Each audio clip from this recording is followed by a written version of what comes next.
মধুপুর নামক গ্রামে এক গরিব চাষি বাস করত। সে হাঁস পালন করে এবং জমি চাষ করে জীবিকা নির্বাহ করত। চাষির বাড়ির পাশে একটি ছোট্ট ঝোপ ছিল। সেখানে এক ধূর্ত শিয়াল বাস করত। ওহো, কত নাদুস নুদুস হাঁস! আজ রাতে এগুলো দিয়ে নাস্তা সারতে হবে। আরো কয়েকটা খাবো? না, থাক। বেশি খেলে চাষি যদি বুঝতে পারে, এর থেকে প্রতি রাতে একটি করে খাওয়াই ভালো।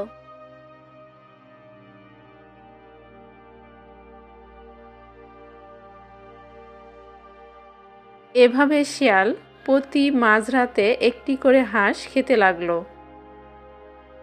এমন করে কয়েকদিন চলল। একদিন রাতে খুবই বৃষ্টি হলো। আজকে তো খুব বৃষ্টি হচ্ছে, এদিকে খুব ক্ষুধাও লাগছে।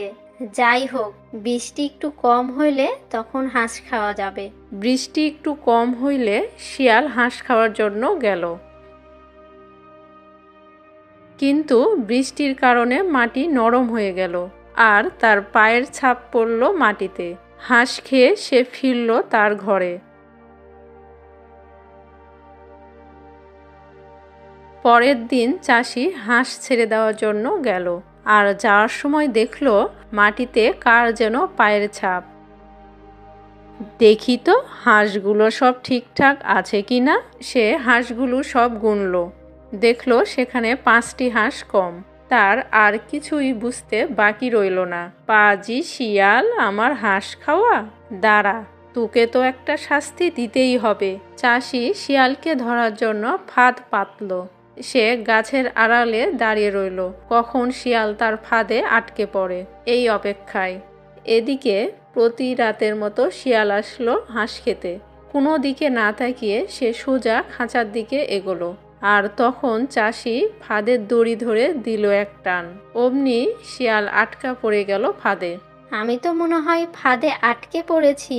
ঠিক ভেবেছিস তুই। প্রতি রাতে আমার হাঁস খেয়ে সাবার করছিস। আজ তো আমি তোকে পেয়েছি।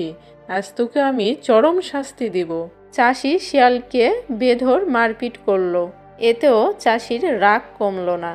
না, এভাবে হবে না। এর থেকে তোর লেজে আমি আগুন লাগিয়ে দিই। কি বলিস তুই?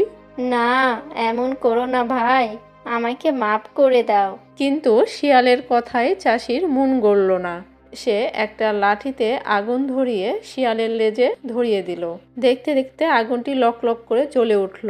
এদিকে আগুন লেগে ফাঁদের জাল পুড়ে গেল আর শিয়াল দিল ভূ দৌড়। শিয়াল একটা ধান ক্ষেতের মধ্য দিয়ে দৌড়াতে লাগলো। তার লেজের আগুন লেগে গেল ধান গাছে। মুহূর্তের মধ্যেই আগুন ছড়িয়ে গেল সমস্ত ধান খেতে। আরো দ্রুত দৌড়াতে হবে। দৌড়াতে দৌড়াতে শিয়াল সামনে একটা নদীতে গিয়ে ঝাঁপিয়ে পড়ল। এতে শিয়ালের লেজের আগুন নিভে গেল। সে পিছনে তাকিয়ে দেখল পুরো মাঠ জুড়ে শুধু আগুন আর আগুন। এই ধান ক্ষেতটি ছিল এই খামারির। দূর থেকে সে পুরো ফসল নষ্ট হয়ে যেতে দেখল। শিয়ালকে শাস্তি দিতে গিয়ে আমার এত বড় ক্ষতি হলো। ওহো, শিয়ালকে যদি বড় শাস্তি না দিয়ে ধোলাই দিয়ে ছেড়ে দিতাম, তাহলে সে হয়তো আমার হাঁস খেতে আসতো না।